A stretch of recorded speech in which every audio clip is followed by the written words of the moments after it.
Very good morning and welcome to the Breakfast News on Rajya Sabha television. I am Aishwarya Kapoor with you and these are the headlines. Two-day-old BS Yediyurappa government in Karnataka faces floor test at 4 p.m. Governor calls a day-long session after Supreme Court order. Apex Court to hear Congress JDS plea against the appointment of KG Boppaiah as the pro tem speaker today.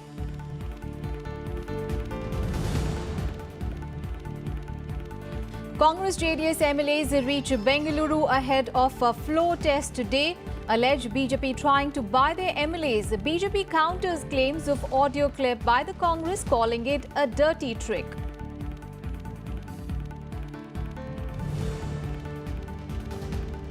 Prime Minister to visit all three regions of Jammu and Kashmir to inaugurate commencement of work of Asia's longest bi-directional Zojila tunnel inlay and dedicate 330 megawatt Kishanganga hydroelectric project. Security stepped up ahead of his visit.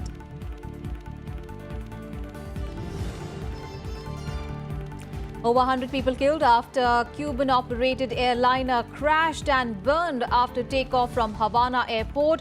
Cause of the disaster being probed. Reports say the plane veered sharply after takeoff. And it is the big royal wedding day. Prince Harry to tie the knot with former American actress Meghan Markle. Prince Charles to walk Meghan down the aisle in the absence of her father due to health reasons.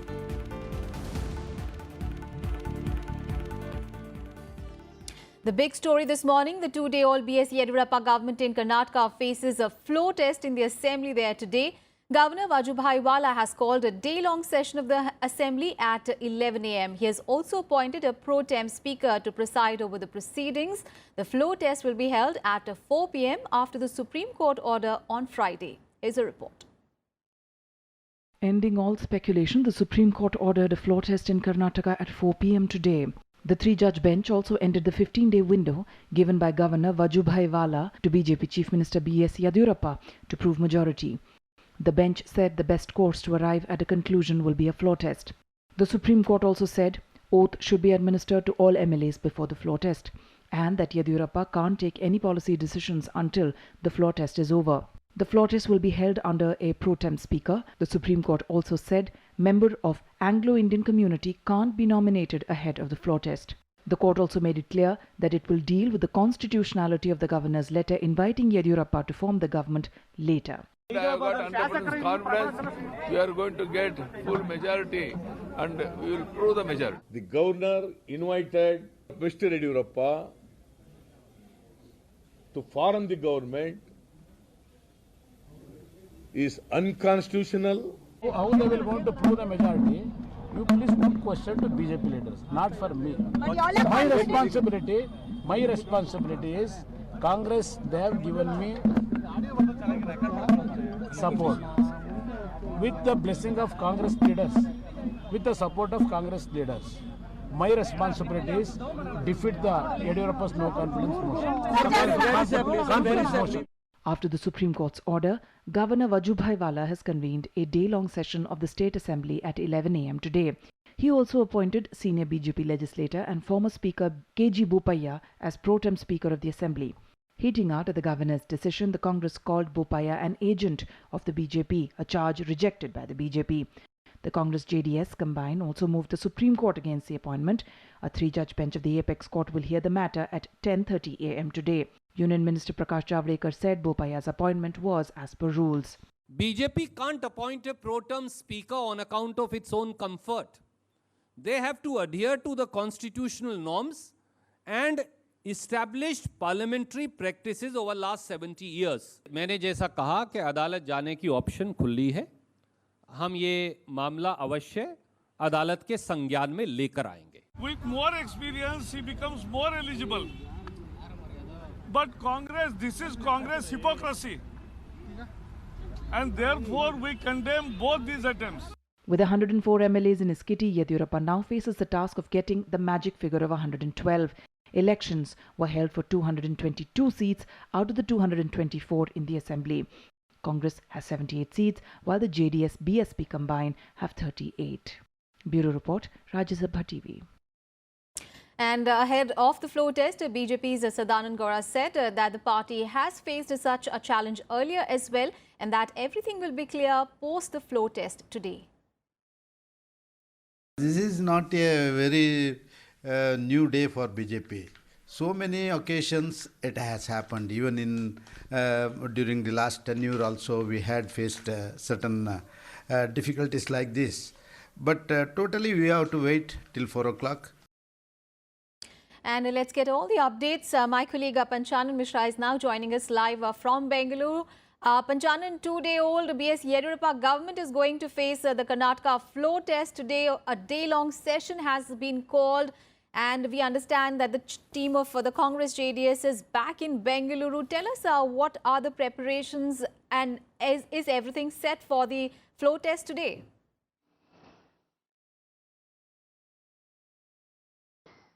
Yes, Ashwarya, everything is set for the floor test today, and today is a very important and crucial day for the BJP and also the opposition alliance, Congress and JDS. As we know that from 11, the proceeding of House will start, and there will be oath administered to this newly elected MLAs. And this process will go on for hours because the number of MLAs are there. And at 4 p.m. there will be a trust vote. But that night, yesterday night was not so easy for both the BJP and Congress JDS, as the BJP sources are saying that the whole night the meetings were went on with the Prakash Javadekar or JP Nadda, and also Anand Kumar and B.S. Yediyurappa was there. And so this is with the Congress and JDS MLAs, because they came from this Hyderabad hotel to the Bengaluru this morning. So it's a quite hectic schedule, and also the BJP now is taking every option to prove the majority, and Yediyurappa is saying that he is 100% confident that he will prove the majority. It's not new for Yediyurappa that in 2007 also there was a same situation, and he was CM for only 7 days. It's the third time he is going to now face this trust vote.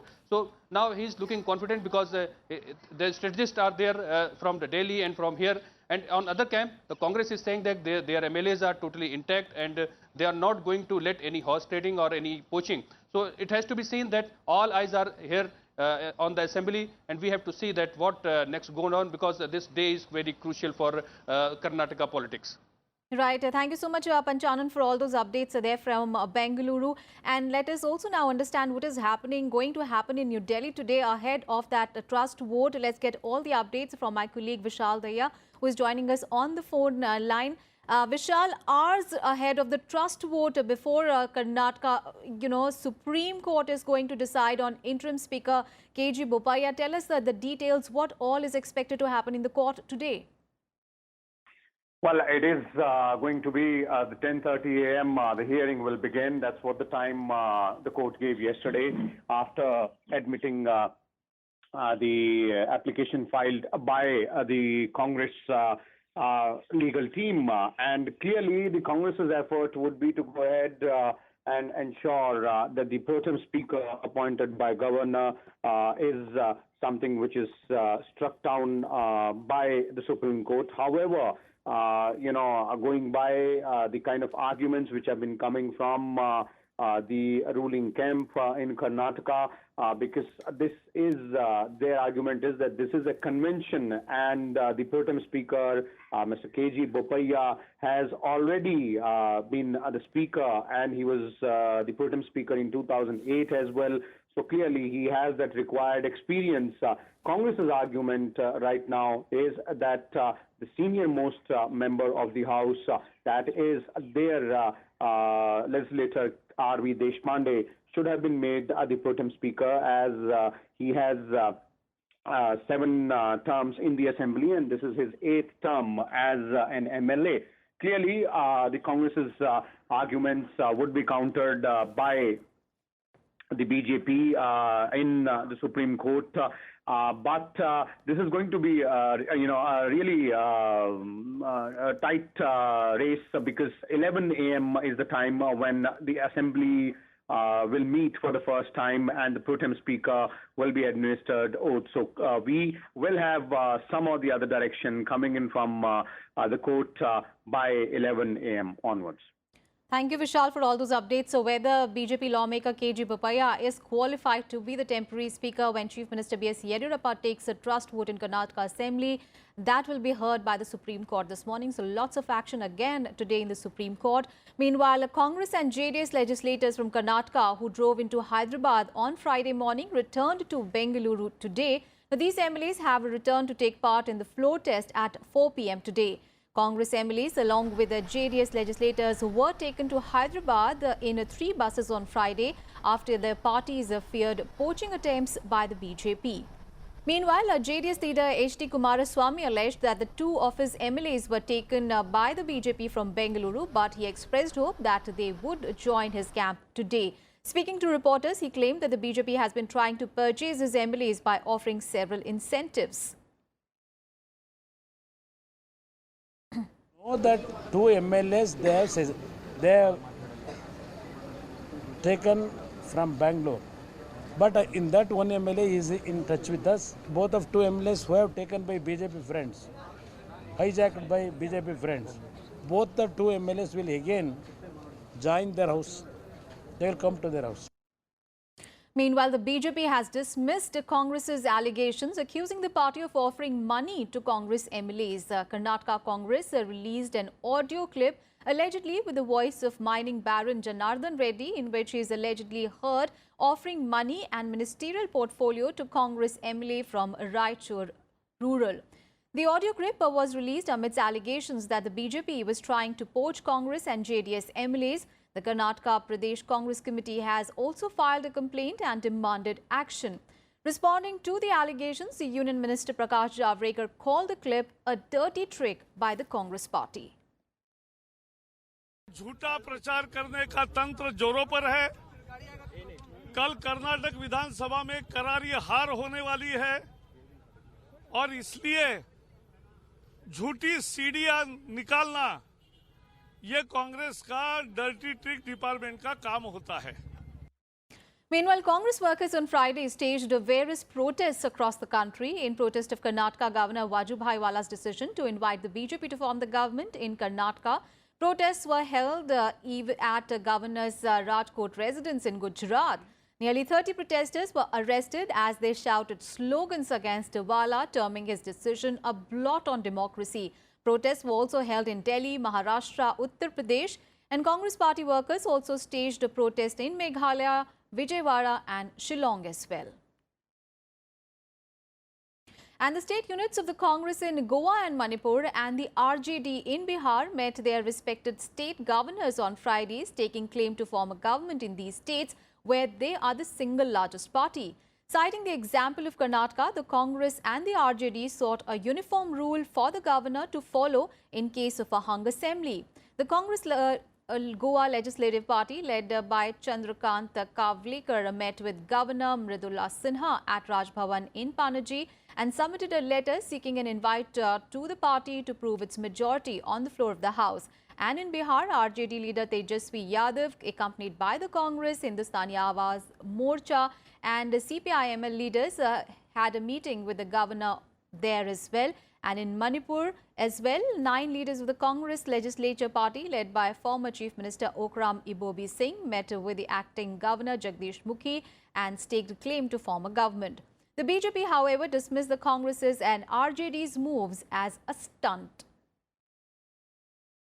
If the Karnataka governor has applied this yardstick, then the Goa governor should take this from her counterpart in Karnataka. We continue to be the single largest party.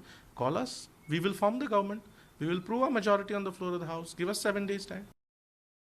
And the opposition Naga People's Front has also demanded that the Nagaland government invite their party to form the government in the state, citing the political developments in Karnataka. Remember, the NPF had emerged as the single largest party with the 26 seats after the election to the 60-member Nagaland Assembly in the month of February. The governor, however, had invited the coalition of the BJP, Nationalist Democratic Progressive Party and others to form the government there. Leader of the opposition in Nagaland Assembly, T.R. Zelianga, said that the NPF was not accorded the same privilege which the BJP has been given in Karnataka on account of being the single largest party. And in Breakfast News, we'll take a very short break. We'll be back with more news on the other side, so stay tuned.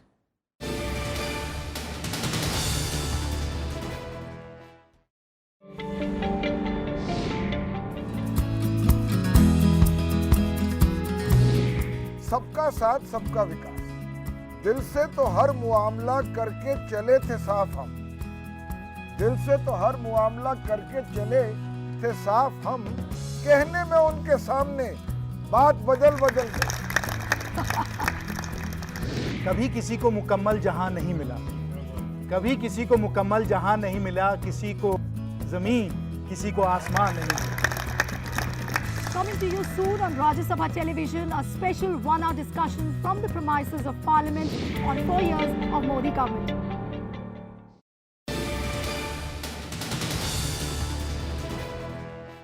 Welcome back after the break. A big story coming in from J&K, where Prime Minister Narendra Modi will travel to Jammu and Kashmir today, where he will be inaugurating several development projects. A multi-tier security arrangement is in place in Jammu for his visit. During his visit, he will lay the foundation stone of the 6,800 crore rupees strategic Zojila tunnel in Leh. Asia's longest bi-directional tunnel will provide all-weather connectivity between Srinagar, Kargil and Leh.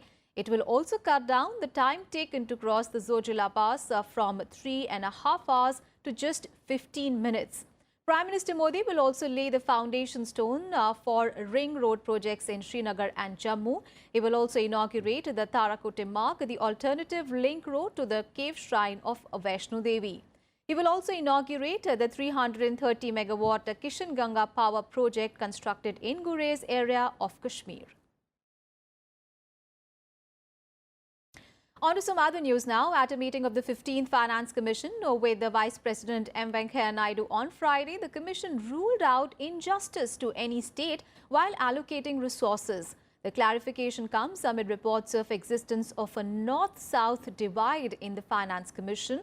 Now, according to sources, Vice President M. Venkaiah Naidu met the members of the Commission over concerns being expressed in various quarters. The Commission informed Naidu that while rewarding states for their past performance, Commission took a 2011 population census into consideration instead of 1971. The Commission has to submit its report on determining the transfer of revenues and the allocation of grants in aid of the revenues of the states by April 2019. The recommendations of the Commission will be applicable for the period 2021-22 to 2022-27. And according to Prime Minister Narendra Modi, labour reforms hold the key for the success of Make in India campaign, and his roadmap to reforms in the labour sector is Pandit Deen Dayal Upadhyay Karyakram. It was launched in October 2014 with the objective to create a conducive environment for industrial development, doing business with ease, but most importantly, to impart skill training to the workers in the informal sector. Its impact is now visible at the grassroots as well. Take a look.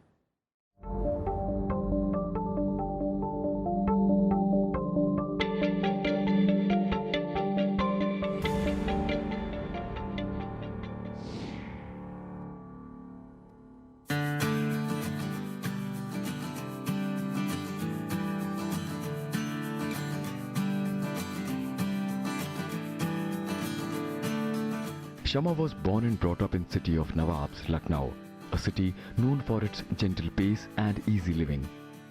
She comfortably lived within her means. Then one day she got married and shifted to Delhi. She was in for a rude shock. Like in any other metro, life in Delhi moved at a fast pace and living was expensive. Shama had to look for a job to meet the expenses. Gradually, she found her feet, helped by the labour-friendly reforms initiated by the government to help informal sector workers. She is quite optimistic about her future now. जो minimum base बढ़ाया है वो मिल रहा है हमको. हमारे जो PF कटता है उसमें हमारा ईएसआई भी कटता है. जो हम बीमार पड़े तो वहाँ ईएसआई जाके इलाज करवा सकते हैं. Jobs in informal sector are inherently unstable and insecure. Workers like Shama were always worried about their meager source of income drying up. They were also vulnerable to exploitation by the companies and contractors. but the ground situation is gradually changing now. श्रम सुधार में यदि हम बाल मजदूरी को लें या महिला श्रेणी में अगर हम बात करें तो ऐसा नहीं कि नियम तो पहले भी थे, कानून भी थे, लेकिन उसका पालन मुझे लगता है जो वास्तव में होना शुरू हुआ है वो 2014 में मोदी सरकार आने के बाद ही हुआ है. It is said that workers make the nation. In India, they are categorized as domestic work without a regular contract, casualty labor without a fixed employer, unregistered or undeclared work for formal or informal firms, temporary and part-time work for formal firms. They are involved in 106 activities, primarily in agriculture, industry, services, small workshops, at home and rivers. But their hard work went unrecognized due to weak laws in the past.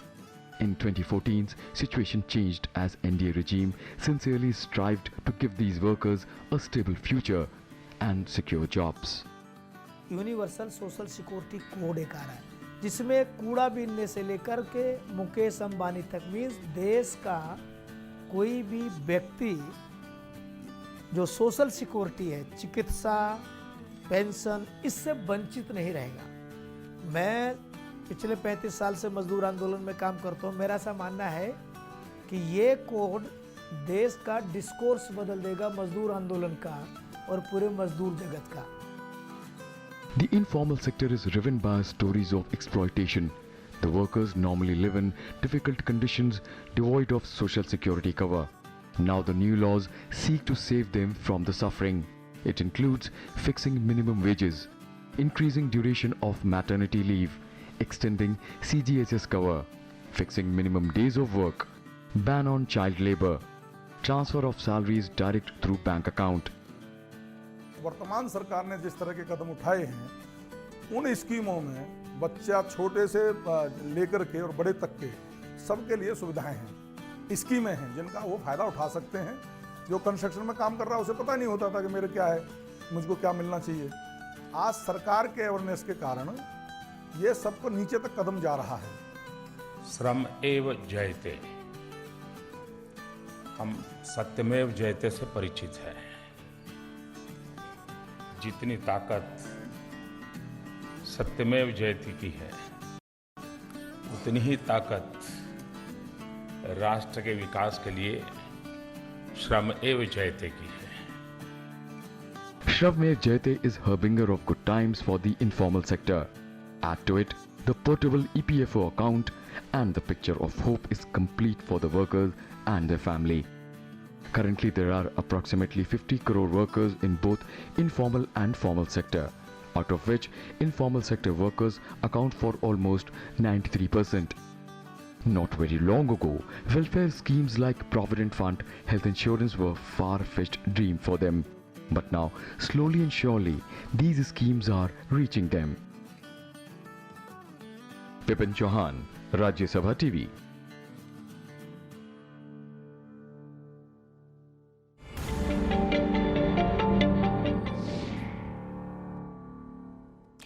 On to some other news now. The centre has written to the chief ministers of 9 states over slow progress made by them in abolishing interviews from the selection process for junior level government jobs.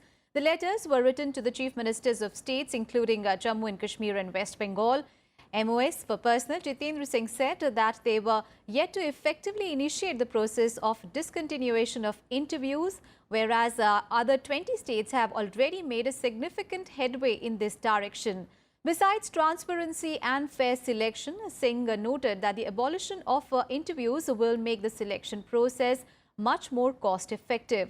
He has urged upon the states to take a lead in initiative and also communicate to the centre about the progress that they have made. Let's get you all the international news now. A political coalition led by influential Shiite cleric Muqtada al-Sadr has won the most seats in Iraq's national parliamentary elections. Iraq's Electoral Commission made the announcement a week after the Iraqis cast their votes on 12th of May. Partial results were announced earlier in the week, but the allegations of irregularities and fraud delayed the complete count. The vote was also marked by a record low turnout. While Sadr himself cannot become Prime Minister as he did not run in the election, His bloc's victory puts him in a position to have a strong say in negotiations. His bloc captured 54 parliamentary seats. No one alliance won an outright majority, and negotiations over forming the government are expected to drag on for months. Sadr is known to be a critic of both Iran and the United States. In fact, he had formed a Shiite militia that fought against US troops after the liberation of Iraq turned into an occupation. Big story coming in from Cuba, where a Cuban state airways plane with at least 110 passengers on board crashed shortly after taking off yesterday from Havana's Jose Marti airport. According to Cuban media, 3 passengers survived and are said to be in a critical condition. Airports also said that Boeing 737 crashed in a field near the airport, leaving a thick column of smoke over the scene. It was heading from the capital of Havana to the eastern city of Holguin. The exact cause of the crash has not been ascertained, but it is under investigation.